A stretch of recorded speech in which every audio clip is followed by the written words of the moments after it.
One, two, three.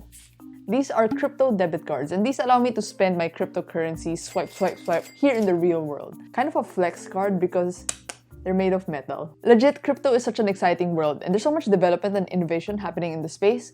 In this video, let's talk about how you can use your crypto to earn up to 14.5% per annum, as well as some other fun stuff you can do instead of just like hodling and waiting for your crypto to boom. Woo! Yo, what's up friends? Welcome back to this video. If you're new here, what's up? My name's Nicole. In this video, let's talk about some exciting stuff that you can do with crypto, specifically with Crypto.com. If you're new to the world of crypto, I know how a lot of the information out there can be super overwhelming and confusing, especially if you're a beginner and you don't know where and how to start. I know that feeling, but that's okay because we're here to learn. I actually made a few videos about crypto before, which you can watch in this playlist. Crypto.com is one of the companies that's trying to drive massive adoption to crypto by making it easy for you and me to just jump into this wild crypto adventure space, no? So let's talk more about them. Here's how I want to structure this video. First, what is Crypto.com? What is this company? Where are they from? What is this CRO, Chronos, blah blah blah? Second, what are the products and services that they offer? Are they safe, secure? And then third, I want to share some of my own thoughts, and how I've personally been using Crypto.com, my experience. This video will mostly be an overview guide, but I'm planning on making a separate tutorial video on how to use Crypto.com, especially for us here in the Philippines, how to withdraw from an ATM, using it to pay for things. Yeah, I'll link it up here once it's available. So for transparency, I want to let you guys know that this video is sponsored by Crypto.com. Nicole, you're such a shill! I'm not just saying these things now because they're sponsoring this video. I'm not trying to shield the coin. I've been using them since 2020, so the things I'm going to be sharing in this video are based on my own research and also my own experience. And to add, I kind of lost trust in them for a bit now, especially with what happened with the MCO swap thing, which I'll talk more about in a bit. But seeing how they've recovered from that and also the changes that they made, I can say that at this point in time, I'm genuinely excited for the projects that they have in store and also the moves that they're making in this space, which is why I'm making an update video. But still, I want to remind you guys that as investors, especially in this crypto space it's incredibly important to be super critical of the coins, the tokens, the projects that you put your money into. A golden rule to remember is to only invest what you can afford to lose. I know it can be tempting to invest now because of the super high returns, but always make sure to do your own research and make sure you understand what it is you're investing in before putting any money into it. If by the end of this video you decide that you actually want to try Crypto.com, you can make use of my code to sign up and you'll get $25 in CRO. Free money. Nice. Okay? Good? Let's get started. First, what is Crypto.com? I always make sure to do my research before making a video, and I read through their 60-page white paper, which is mostly an overview to their company, business strategies, their future roadmap. I'll leave a link in the description so that you can read through it then. So Crypto.com was originally called Monaco, and they were founded in 2016. They did an ICO in 2017 where they raised funds with their MCO token. In 2018, they rebranded to Crypto.com and they also launched their second token called CRO. So I briefly talked about this in my old video, but initially the company promised that both the MCO and CRO tokens would coexist in the ecosystem because they were meant to serve different purposes. MCO was mostly for Visa card functionalities and then the CRO was meant for the exchange. But in August 2020, the company suddenly announced the MCO swap program, which essentially meant that they were gonna abandon the original MCO token. There used to be an article about this on their blog, but it's gone now. I think they took it down. So essentially, goodbye to MCO. They wanted to streamline operations and just have one token, CRO.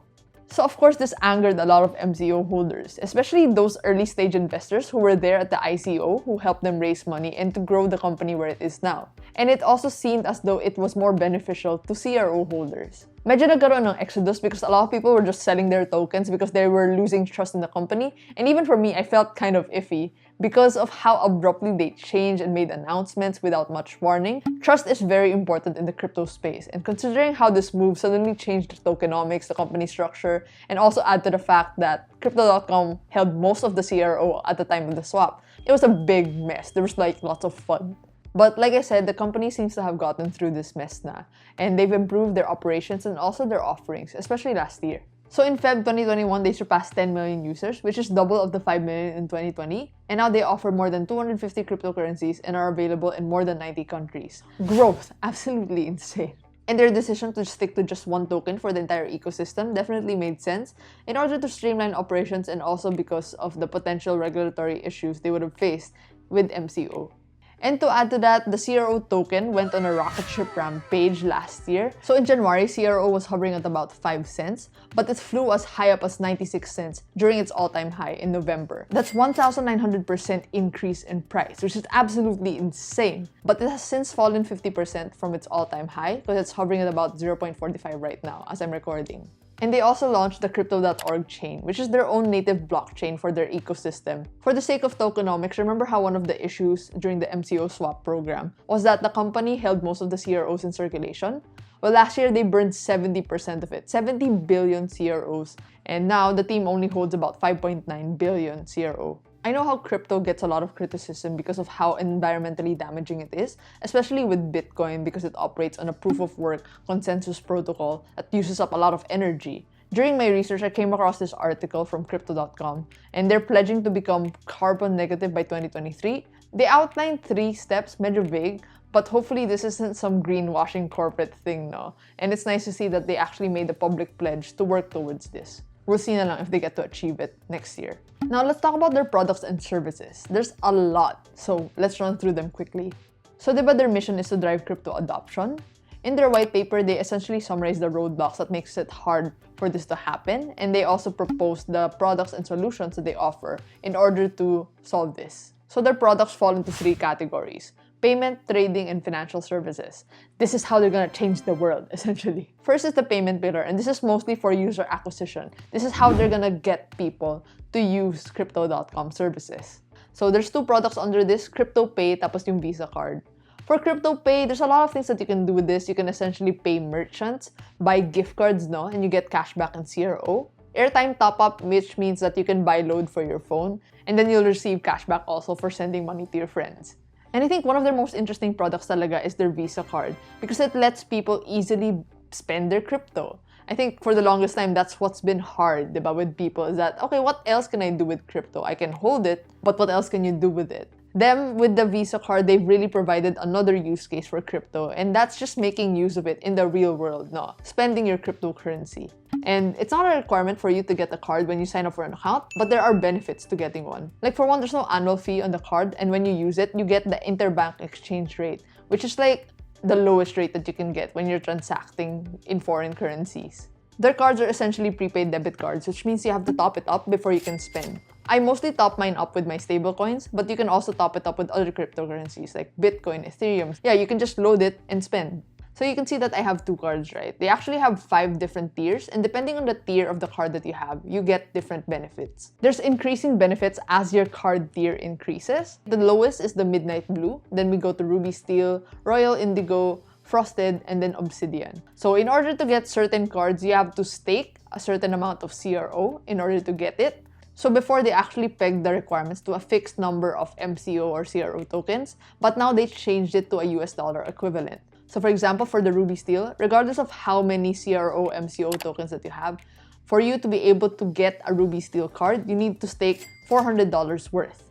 And staking essentially means that you're locking up crypto for a fixed amount of time in order to support a project. And for Crypto.com, they require you to stake your CRO for 180 days. After that, you're free to unlock it, but then your benefits will be downgraded. And for me, I initially had the Ruby Steel card, but then I upgraded to the Jade Green card because CRO go boom.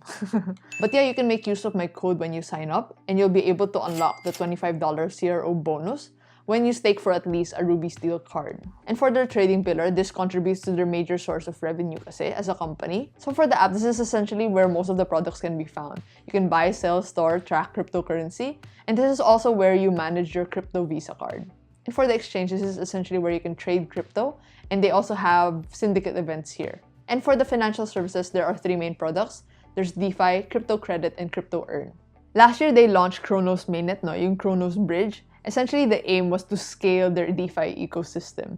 I'm not super familiar with DeFi yet, but yeah, this is good. They're making moves in the DeFi space. And for crypto credit, you can essentially take out loans by putting your crypto assets as collateral. And for Crypto Earn, you can essentially deposit your crypto assets and then earn interest. I'll just put screen recordings of the rates. For example, you can deposit Bitcoin, CRO, stable coins. So there are minimum deposits per coin, and also the rate that you get will depend on the term that you're depositing them for. So there's 3 terms. There's the flexible 1 month and 3 months. And the interest that you earn gets paid out weekly. And you can also get bonus interest depending on the card tier that you have, which is also one of the reasons why I upgraded. All of these things are fun and exciting, no? But still, it's important to ask, is this safe? What are the steps that Crypto.com is taking in order to keep our assets safe, no? In order to protect its clients? If you take a look at their website, they have an entire page dedicated to discussing how they essentially protect our assets, no? What do they do in terms of security?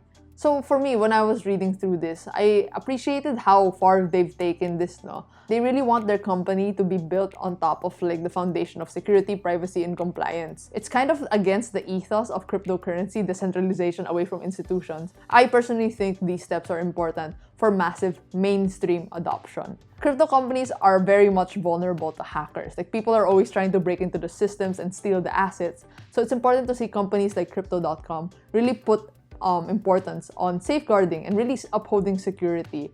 Now, I want to share my thoughts on how I personally use Crypto.com. They have a lot of products, but there are 3 main things that I make use of talaga. It's the Visa card, Crypto Earn, and also the app. So I initially got the Ruby Steel card around May, I think. And I remember I still staked MCO for this. But I upgraded to the Jade Green card last year, mga November. I really think that this is the most sulit card because not only for the added benefits na cashback, the amount that you have staked in CRO for this card earns an additional 10% per annum. And you also get better interest rates in Crypto Earn. You also get lounge key access, which means that you can access airport lounges across the world for free. Yeah, like for example, sa NAIA, you can access Terminal 1 and Terminal 3 lounges with this card. You just like show it. Mostly, I've been using these cards to pay for things online, but then also I've gone to gas stations, I bought Burger King, and I paid with my crypto card. It was so fun. I was like, whoa, I'm paying for these things with crypto. I feel like a boss whenever I take this out to pay for things. It's so sexy. It's amazing. Look at it. For Crypto Earn, I've deposited my crypto, no? I've made a lot of videos about high interest savings accounts, no? But crypto interest accounts are on a different level. I've made a video about crypto interest accounts before. You can take a look here. Even though it's pretty high, just know that there's a certain level of risk when you're using crypto interest accounts because they're not insured by the FDIC. This was a pretty long video, but as always, I want to remind you guys to manage your risk. Only invest what you can afford to lose because at the end of the day, we're still in crypto, no? A lot of things are volatile. Locking up money in CRO for the crypto debit cards, whether it's $400, $4,000, $40,000, I think you really need to believe in the company, what they're doing, and the potential of the coin.